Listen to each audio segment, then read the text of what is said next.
নির্মাণের প্রায় ৩৬ বছরেও মেরামত করা হয়নি ভোলা বীরশ্রেষ্ঠ মোস্তফা কামাল বাস টার্মিনাল। বর্তমানে টার্মিনালটি জরাজীর্ণ হয়ে পড়েছে। বিকল্প কোনো টার্মিনাল না থাকায় এখন এটি ব্যবহার করা হচ্ছে। ভাঙা ও খানাখন্দে ভরা সড়ক দিয়ে প্রতিদিনই ঝুঁকি নিয়ে প্রায় শতাধিক বাস যাতায়াত করছে। এছাড়া টার্মিনালের চারদিকে নিরাপত্তা দেওয়াল ভেঙে যাওয়ায় চুরির আতঙ্কে থাকতে হচ্ছে বাস মালিক ও শ্রমিকদের।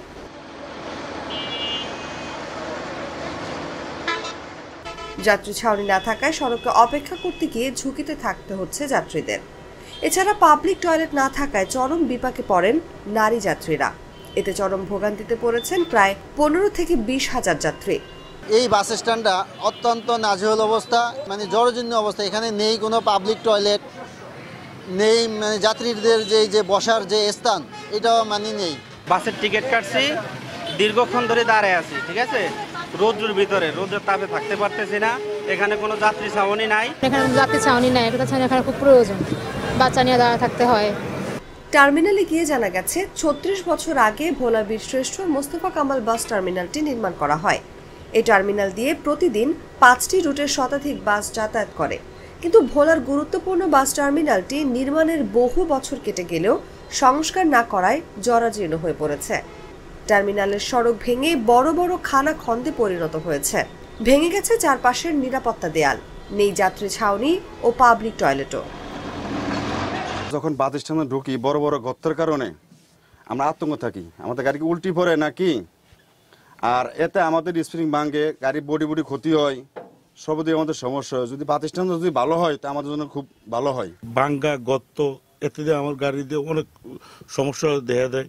যেমন আমাদের স্প্রিং ভাঙ্গা যায়, শেপ সিরিয়া যায়, আপনার উপরে ক্রস যায় গিয়া, কোনো নিরাপত্তাই নাই। এই জন্য এটা যখন গাড়ি রাখা হয়, রাতের বেলা ব্যাটারি চুরি হয়, তৈল চুরি হয়, স্টাফরা মালিকদের কাছে নানানভাবে অভিযুক্ত হয়ে যায়।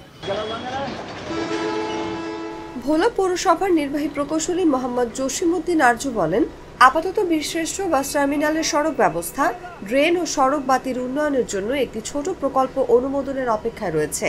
এটি অনুমোদন হলে কাজগুলো করা সম্ভব হবে।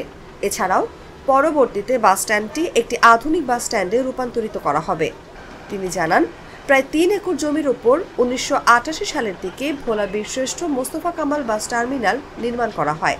তবে 1996 সালের দিকে আনুষ্ঠানিকভাবে টার্মিনাল দিয়ে বাস চলাচল শুরু হয়।